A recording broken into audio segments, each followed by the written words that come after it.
तो स्पर्म के acrosomal membrane के बर्स्ट करने के बाद उससे एक ग्रुप ऑफ एंजाइम निकलता है जिसको हम लोग बोलते हैं स्पर्म लाइसिन।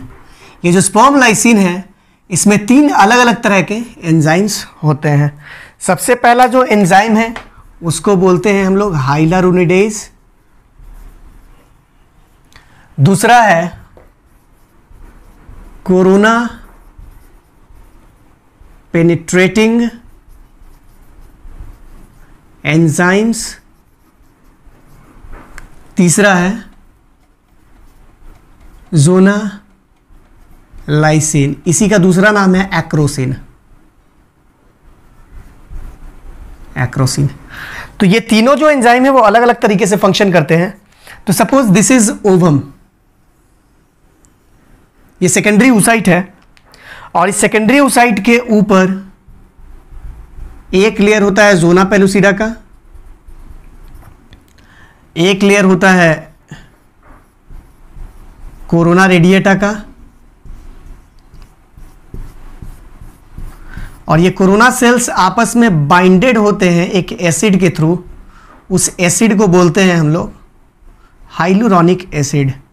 तो ये सारे सेल्स जो हैं कोरोना के, कोरोना रेडिएटा के, ये आपस में बाइंड होते हैं।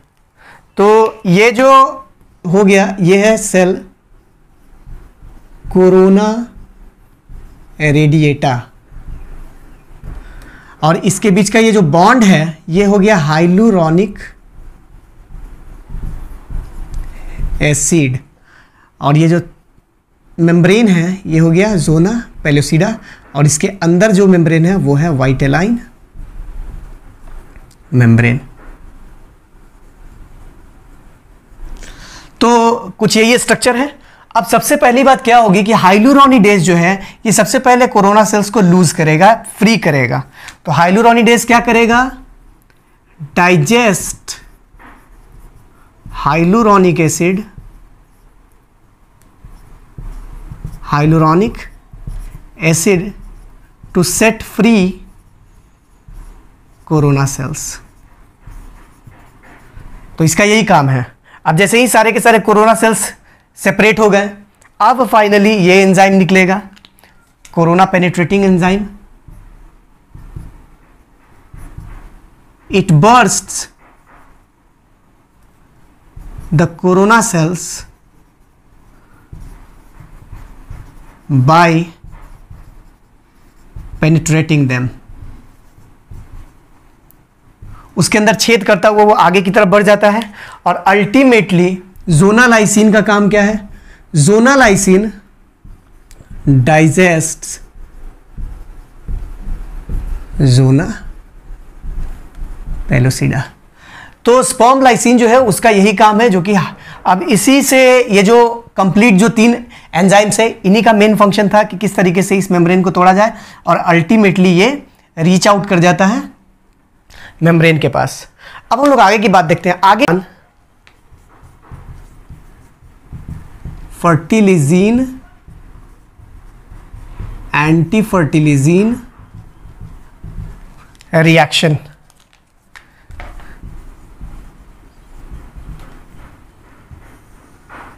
ये जो फर्टिलिजीन केमिकल है present on the membrane of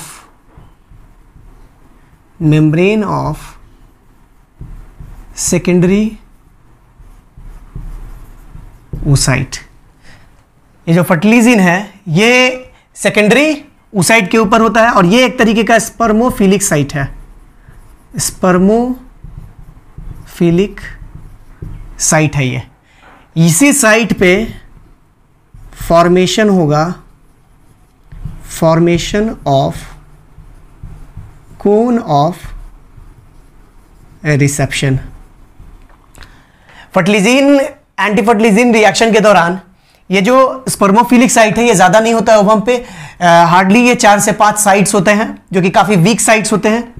ये वीक साइट है, ठीक है, और ये काफ़ी कमज़ोर साइट है जिस साइट पे आकर एक पर्टिकुलर स्पर्म बाइंड करेगा। एंटी फर्टिलिजीन प्रेजेंट ऑन स्पर्म, तो आप लोगों से ये भी क्वेश्चन पूछा जाता है, मेडिकल एग्जाम में पूछा हुआ है कि फर्टिलिजिन किसके पास पाया जाता है, एंटी फर्टिलिजिन किसके पास। तो फर्टिलिजिन पाया जाता है सेकेंडरी oocyte के मेम्ब्रेन के ऊपर, और एंटी फर्टिलिजिन जो है ये प्रेजेंट होता है स्पर्म के।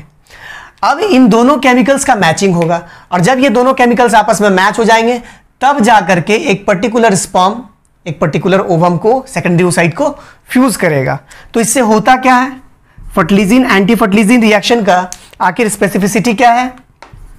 It provides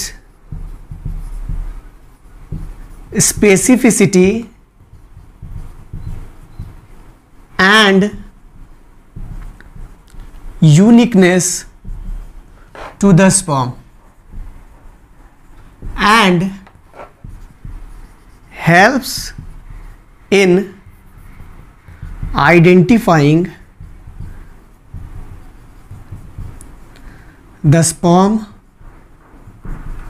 type of any species। इसका यही रोल है। और एक बार जैसे ही फर्टिलिजिन और एंटी फर्टिलिजिन रिएक्शन कंप्लीट हो जाता है तब जाकर कोन ऑफ रिसेप्शन बनेगा, और उस कोन ऑफ रिसेप्शन पे स्पर्म का मेम्ब्रेन और ओवम का मेम्ब्रेन आपस में फ्यूज करता है। तो इस तरीके से स्पर्म और ओवम का फ्यूजन होता है। अभी फर्टिलाइजेशन कंप्लीट नहीं हुआ है, अभी जस्ट स्पर्म और ओवम का मीटिंग हुआ है। तो फर्टिलाइजेशन का जो आगे का थीम है उसको हम लोग अगले वीडियो में देखेंगे।